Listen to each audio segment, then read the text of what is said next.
Well, folks, if you think we got it tough in the States with the stock market and the way stocks are performing right now, check this out. We got to talk about some serious stuff here and the ramifications of this, what this means, things like that, okay? Hong Kong's Seng index hits a 13-year low. Yes, you heard me right, 13-year low. Yen inches near 150 against the U.S. dollar. And it's trading the lowest since May of 2009 at this point in time. Like, that's insane to think about, right? Check this out. This has been well over a lost decade for the Hang Seng Index now at this point in time. I mean, literally, just it's wiped out all gains essentially, right? That's a massive, massive move. Now, if you go ahead and take a look at this, year to date, the Hang Seng Index is down about 30% roughly. So if you were to put that in, like, let's say Dow Jones terms, that would be like the Dow falling to like a 25,000 level or something like that, right? But if we're talking about, we were to go back to 2009 type ranges on the Dow, then we're talking under 10K, right? Which is absolutely extraordinary what's happened to that index, right? Now, there's a million reasons for that we could go through, right? Distrust of the financial system in China, the China lockdowns, right? We're going to talk about many other various reasons why this has happened and the ramifications of this and those sorts of things, obviously, in this video. By the way, I hope you guys enjoy this as always. This is a random video here, but I think it's quite serious, right? And if you look at Chinese stocks, these just continue to get absolutely devastated, right? Look at NEO stock here today, down 10.5%, JD down 7.7%, BABA down big, just 10 cent down big. All these Chinese stocks just continue to get absolutely obliterated, right? Now, this news came out, right? Hong Kong announces plans to basically try to get talent from all over the world. In his first policy address since he took office in July, Lee said the government would set aside billions to attract businesses to the city and launch a so-called top talent pass scheme to entice talents to pursue their careers in Hong Kong. Hong Kong has lost thousands of residents since Rona started, worsening a brain drain from the international finance hub, right? Now, think about this for a moment. Who the heck? I think Hong Kong's pretty awesome, but I ain't moving there. Not with the big brother that is China overlooking Hong Kong, right? Hong Kong's kind of its own thing, but kind of not its own thing. So who in their right mind that's a top talent is going to be like, oh yeah, let me go move to Hong Kong? What are we talking about here, okay? Look at this, okay? People who earn an annual salary of around $318,000 or more and graduates from the world's top 100 universities who have 3 years of work experience over the past 5 years will be eligible for a 2-year pass for exploring opportunities in Hong Kong. Foreigners who enter Hong Kong under talent attraction schemes, buy a residential property, and become a permanent resident will be able to apply for a refund of buyer stamp duties and new residential stamp duty for their property. What? They think this is going to be what attracts people? What are we talking about here? Are they serious? Like, what kind of delusion? Do they think everybody out there just wants to move to Hong Kong, which has a big brother of China overlooking you, and you might end up in a lockdown, whenever they decide? Come on, man. What do they they seriously think this, right? Look at this, right? Hong Kong is the most overpriced real estate market in the world. I mean, it makes places like Los Angeles and San Francisco and San Jose look cheap. How is that even possible, right? So who are they gonna attract to move over to Hong Kong? That's a top talent, right? When real estate's unaffordable, and then think about it from this standpoint, right? Who wants to move to Hong Kong where you're gonna buy overpriced potential real estate, right? And then is it even your real estate, or is the Chinese government just gonna take it, right? Is it really gonna be yours? Think about that for a moment, right? Especially as being somebody that's not from China. We know China, whenever they want, they'll just take whatever they want, right? So I just think this is almost laughable and hilarious. Like, there's so many people want to move to Hong Kong. That's top talent. Give me a break. Of the places in the world you can go if you are top talent, right? Hong Kong is not even in the top 5, to be quite frank. There's a lot of places you'd go before you go to Hong Kong, right? Now, in relation to this whole, basically losing 13 years of gains for that index, right, it is very reminiscent of what happened to Japan. And I'm sure you guys might be aware of this. You might not, depending upon how long you've been in the markets. But Japan had lost decades in their stock market index, right, where basically starting in the late 90s, all the way through to about 2002, 2003. The market just kept going lower and lower, and it had some up years, but overall the downtrend for decades was down for that stock market. Absolutely amazing, right? And obviously it's come back a ton over the years. Now, people look at that, right? And they think, okay, could that be the Chinese stock market? And a lot of people fear, could that be the United States stock market? People get freaked out with 1 to 2 years down for the stock market, right? You start talking about 10 to 20 years down for the stock market, people flip their flapjacks, right? And they're scared. And let me explain this, okay, a little bit in detail here, right? So, first off, in terms of the Nikkei, the P/E ratio in 1989, when the market peaked, was almost 60. Almost 60, all right? So we're talking about that stock market was incredibly overpriced. Like, it's hard to even put that into words how ridiculous it is that the P ratio is trading at almost 60 for that stock market, okay? Absolutely ridiculous. If you look at the S&P 500, for instance, it's 19, right? So usually you should expect a P ratio for the stock market to pay somewhere around 20. If you get in a little undervalued times, you might be able to get it for like 15 or just under 15. If you're paying more overvalued prices, you're at like a 25, right? 60 is ridiculous, and you are setting yourself up for a disastrous situation, right? Now, the only reason this looks like a 60 is because a bunch of companies took losses in 2009, essentially, so it made it look crazy, but the reality is S&P 500 has never gotten close to that. And closest we got, honestly, was kind of around the tech bubble-ish time, and we got way pushed up there, right? But still not to 60. So, if the stock market was 3x, let's say the S&P 500 was 3x the price it is today, oh boy, we're going to be in for a long next 10 years in the stock market, right? But we have nothing even remotely close to that in terms of P ratio, right? Next component of this is going into late 80s, there was a belief that a lot of these Japanese companies were thriving and they were going to continue to thrive and do great over time, right? But what happened was a lot of those Japanese companies never became the giants that folks really thought they were going to become, right? And the trajectories they were going to be on, right? And so for the United States, we've completely basically dominated the world now at this point in time. 17 of the 20 most valuable companies in the world are U.S. corporations, right? With the exceptions being Saudi Aramco out of Saudi Arabia, Taiwan Semiconductor out of Taiwan, and LVMH, which you might as well call that an American company. It's a French company, but basically they own all the super expensive brands like, Louis Vuitton and a ton of those other super expensive brands, right, that Americans love to buy and spend money on. And so, as well as Saudis as well, right, and Chinese. So this is a situation where as long as the United States continues to dominate, right, we're going to be all right. We'll make it through. But we have to have our companies continue to be the dominant companies of the world that not only are relevant to the United States, but are relevant to the world, to be quite frank. And so this is very, very important that the United States continues to put up the top corporations out there that are dominant, okay? Now, another issue Japan had, and this is exactly the same exact phenomenon that China's in right now, and I'm going to show you the numbers in just a moment here, okay? But Japan was getting near peak population in the late 80s, essentially, right? And then Japan's population grew barely at all, and now Japan's been in a population decline for quite a bit of time here now, and it's looking like it's never coming back, to be honest, okay? Now, for a country that is not good, that's going to be very, very bad, and especially if you're thinking about trying to, be a global power, you can't have your population in decline. And so that was something that's devastating, obviously, the Japanese economy, the Japanese stock market, the Japanese real estate market. You need to continue to attract people to your country. The people, who do you think is buying all the stocks in your country? Who do you think is buying all the real estate? Who do you think is creating the companies that go in and create 10,000 jobs, 20,000 jobs, 100,000 jobs, million jobs, right? It's the people.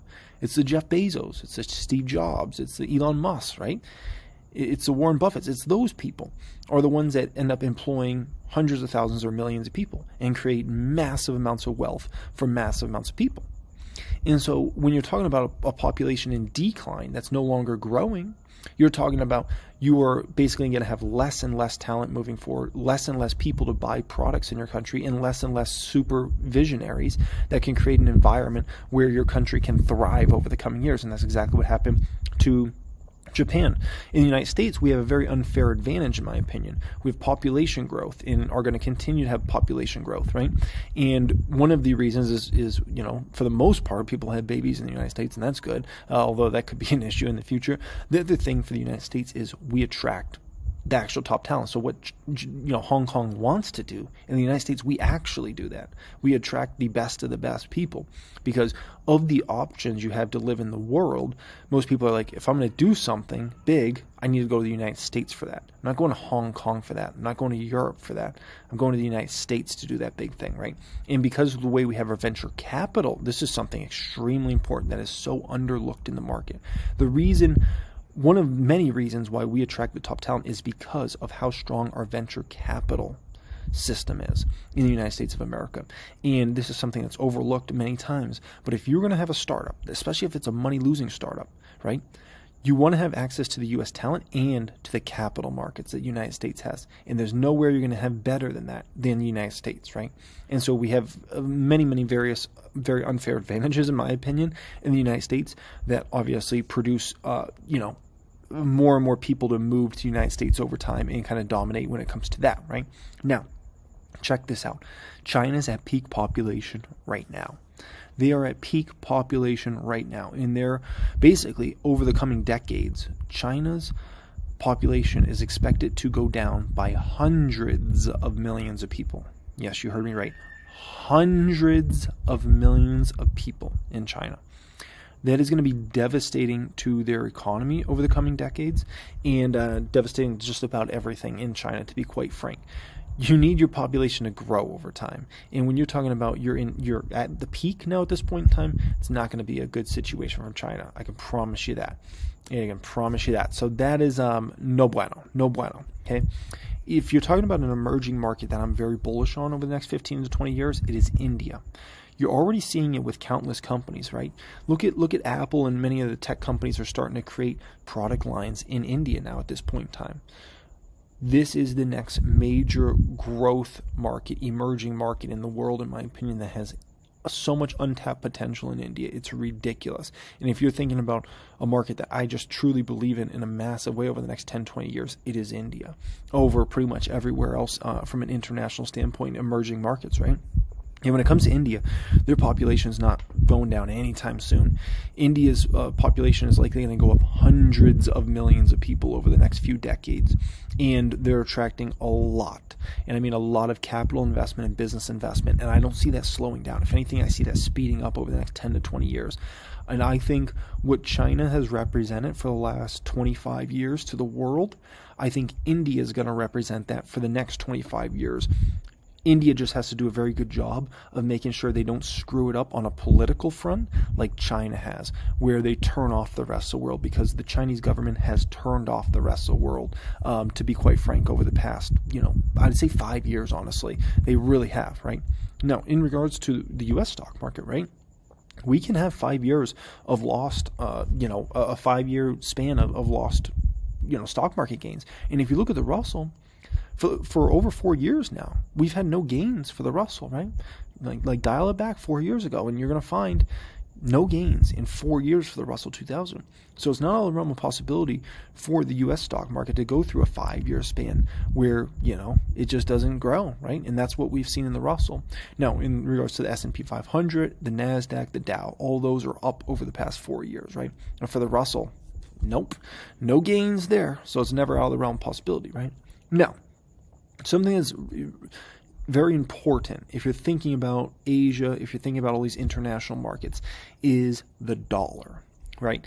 And the dollar matters so much to the whole world because it is really, at the end of the day, it is the closest thing you can get to a worldwide currency, right? And so many commodities are backed by the dollar. And to be quite frank, a lot of folks' other currencies are backed by the dollar when you really start to break it down, right? And so the dollar can screw up a lot of things, or it can have things go pretty good, right? And obviously the dollar's strength has created a dynamic that is not ideal for companies and not ideal for, to be quite frank, other countries' currencies, right? And you're seeing incredible weakness from a vast amount of countries, other currencies versus a dollar. It's incredible. And I mean, some of these are trading at multi-decade lows versus a dollar, right? Now, if you want to see something very interesting, check this out. From 1999 through 2002, the dollar made an absolutely epic move. It was a very epic move here, okay? Like, Now, what also happened from 99 to 2002, right? Well, essentially, growth stocks and stocks in general got pretty devastated, right? And they fell considerably. Now, what's interesting is what happened after that, right? And what happened after 2002? Well, stocks started to come back, right? All the way up until basically the great financial crisis. And what you're going to find here essentially is 2002 through 07 is the dollar just kept going down and down, down, and had a couple blips here and there up, but ultimately the trend was a massive downward move for the dollar, right? And during that time frame, stocks did very well. A ton of growth stocks came back to life and had, tremendous progress. Real estate obviously went through a super cycle, which wasn't the healthiest, let's call it that, right? And overall, the economy was in a pretty good spot up until the banking crisis and the financial crisis and everything like that, right? But during that time, dollar made this massive downward move. So now the dollar's been on kind of a sneaky big run, but specifically in terms of it going insane, it's been in the past year, right? Like that move is very unnatural there. Very, very unnatural move for the dollar. And so at some point in time, the dollar is going to break, right? We don't know if it's tomorrow or it's next month or it's 3 months from now or 6 months from now or it's a year from now. At some point in time, the dollar will break, right? And it's going to start going down and come back to reality. Now, from my standpoint, that's going to be good for a lot of international markets and a lot of the world. In my opinion, also, if we're talking about a mega move down for the dollar, back to maybe, 80s or 90s, that's going to be a great thing for stocks as well. And you'll likely see a lot of, especially risk on more stocks, the growth stocks, those perform absolutely amazing in that sort of environment, okay? And so that's just something else to keep in mind, right? And so the Chinese stock market's a mess. It's likely going to continue to be a mess for a while. I don't see that naturally fixing itself anytime soon. I think there's long-term potential problems in China, to be quite frank, on many various fronts, and some of those I just went through here. And there's a ton of other problems in China. Some of those problems include things like, if you're a Chinese business leader, you're afraid that your company could be potentially stolen by the Chinese government. Attracting international investment, which is extremely important for China. They're having a lot of trouble doing that. Why? Why are they having so much trouble? Well, because we've seen what's played out, right? We watch all the Chinese-related companies basically form these companies in the Cayman Islands or in some island, right? And then if you want to buy ownership in it, you're really buying it in a shell corporation that really doesn't even represent real ownership in that company, and you never know what Big Brother, Big China is going to do, right? And so there's so many problems there that are, a lot of them come down to trust. And when it comes to business and when it comes to investing, it's so much about trust. And if you're going to put your money somewhere, do you trust that your money's okay there, right? And the fact is, when you put your money in a Chinese stock, no one really trusts it. And you can't get big money to buy into Chinese stocks or make investments in China because they don't trust it. They're like, what's the government going to do? Take my money next? Do this, do that, right? And I don't blame people. I'm the same way. I don't trust that. And especially in a time period where assets are way cheaper than they've been at any point in the past couple of years, why would I put my money in China in any way? Why would I go buy the Hang Seng Index today? I'm not going to do that. There's a million other great companies that are heavily discounted right now. I'm not going to go give my money to anything China related. No way. Way too big of a risk, right? Not when there's a ton of great U.S. companies that are heavily discounted. So that's a whole problem and a big dilemma, and it's something they're going to have to deal with in future years. And, in terms of the United States, we just got to always make sure we got the great companies that continue to produce and put up great numbers. And the Fed's got to watch themselves, right? The Fed's going to make sure they are on a balancing act right now. They got to make sure they don't take this thing too far in regards to rates, and they don't devastate the economy, or is going to get a whole lot harder for those companies to make money that are the dominant companies. Hope you guys enjoy this as always. If you enjoy the videos, say hello to me on Instagram, send me a DM, and follow me on there. Much love as always, and have a great day.